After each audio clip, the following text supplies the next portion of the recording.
बातचीत का माध्यम से किसानों की समस्या सुलझाने में नाकाम क्यों हैं और नौकरशाही ने पूरे नोएडा को जिस तरह से अपनी गिरफ्त में ले रखा है, वहां के किसानों का दर्द आज सड़क पर दिखा मुझे। देखिए, जब सरकार व्यापार करने लगती है तो फिर वो वेलफेयर, जो कल्याण की सोच है, जो भावना है, उसमें वो पीछे छूट जाती है। 5,000 का माल खरीद के 1 लाख रुपए में बेचो, ये कौन सी सरकार और कौन सी जो है किसानों की भलाई की बात है। इस बात को समझना होगा कि जो जमीन सरकार किसानों से खरीदती है उसको कितने रुपए महंगे दाम पर बेचती है, सिर्फ इसलिए कि उसने अधिग्रहण कर लिया। तो भाई, जिसके पास जमीनें सब कुछ है, उसके बाद फिर वो मुआवजा लेने के बाद सड़क पर आ जाएगा, उसके बाल बच्चों का भविष्य कुछ नहीं रहेगा, तो वो स्वाभाविक है कि वो डिमांड वर्तमान समय के हिसाब से बढ़ाएंगे। और ये लड़ाई इसी चीज की है। आज जो बात आई है, ये बात सही है जो अभी भाटी जी ने कहा कि ये बुलंदशहर तक और नोएडा और गाजियाबाद तक सीमित नहीं, ये अलीगढ़ और पूरे पश्चिमी उत्तर प्रदेश के 20 जिलों में लगभग ये बात है। और ये एक आंदोलन कई दिनों से चलता रहा, बार बार चलता रहा। कहा भी गया सरकार से कि यूपी में बात करेंगे, 1 तारीख तक अगर बात नहीं करोगे तो फिर हम दिल्ली कूच कर जाएंगे। ये सब बातें लगातार हो रही हैं। और अब देखिए, समस्या इस बात की है कि 2020 में 3 बिल आए थे किसी कानून के, 2 साल बाद उनको वापस लिया। 2 साल वो आंदोलन चला किसानों का। तो वो आंदोलन, और सरकार कहती कि अन्नदाता है।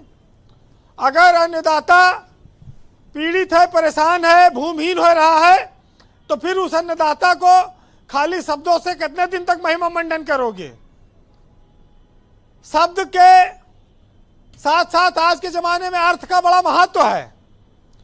हम आप तो खाली शब्दों का अर्थ जानते हैं, लेकिन दुनिया अर्थ का बहुत सारे रूप जानती है। और वो किसान भी उसी से है। उसका बच्चा भी पढ़ता है, स्कूल में फीस जाती है, उसके घर में भी शादी ब्याह होता है, उसके पास ट्रैक्टर का लोन भी चुकाना है, उसको खाद बीज भी खरीदना है। तो ये चीजें सबको देखनी होंगी। तो ये अथॉरिटी का चेयरमैन और सीईओ क्या कर रहा है? ये लोग क्यों नहीं सुनते हैं? इनकी जिम्मेदारी है ना कि ये रिजॉल्व करें इश्यूज को। ब्रजेश जी, जब तक सरकार हस्तक्षेप नहीं करती है ऐसे मामलों में, अधिकारी बहुत उस पर निर्णय नहीं ले सकते। और नोएडा तो वैसे भी ब्यूरोक्रेट्स की, उद्योगपतियों की नगरी बन चुकी है।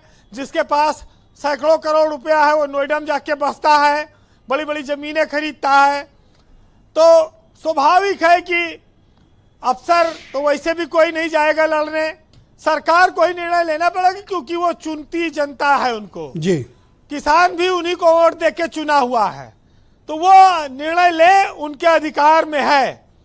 और 64 गुना मुआवजा देना है कि 74 देना है कि 50 देना है, इस पर निर्णय करना होगा।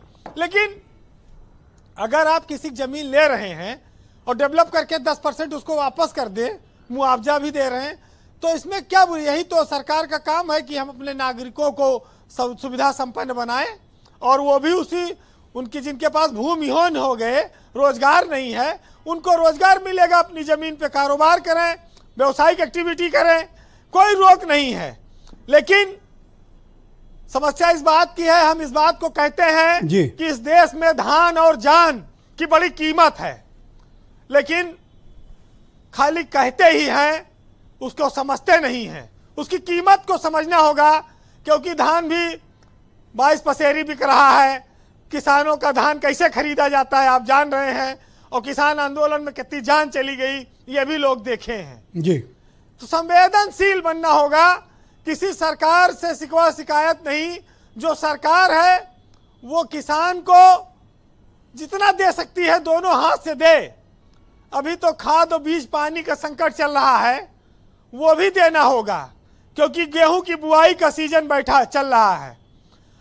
जिन अफसरों की आप बात करते हैं, ये सब भी किसी न किसी किसान परिवार से आए हुए हैं, किसानों के बेटे हैं, इनको सब दुख दर्द पता है। लेकिन अपनी कुर्सी बचाने के लिए ये कोई भी इसमें आगे आकर निर्णय नहीं करना चाहता। जी कंक्लूड करें। किसी को ये एक लड़ाई वाजिब अगर है तो उस वाजिब लड़ाई को आगे कैसे पहुंचाया जाएगा। फिलहाल सरकार को यह बात समझना होगा कि किसान खेत में बैठा हुआ अच्छा लगता है, सड़क पर नहीं।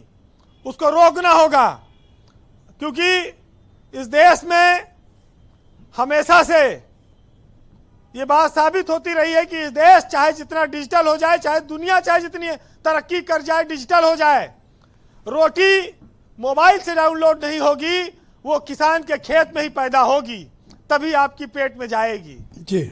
इसको तकनीकी और तरक्की के साथ किसान के इस दर्द को भी अपनाना होगा, समझना होगा।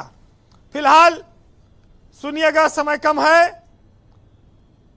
कि लोगों की दुख दर्द पीड़ा अगर समझे होते तो आज ट्रैक्टरों का रेला ना होता नोएडा पे, कि न लाठी है, न गोली है, न राज हमारा है, न जेल है, न जाल है, न ताज हमारा है, और फिर भी नारों से, गीतों से हम आवाज उठाएंगे, और चाहे कुछ भी कर लो हम तो बढ़ते जाएंगे। बहुत शुक्रिया वीरेन जी, बहुत बहुत धन्यवाद। ग्राउंड जीरो से अपना फीडबैक, ओपिनियन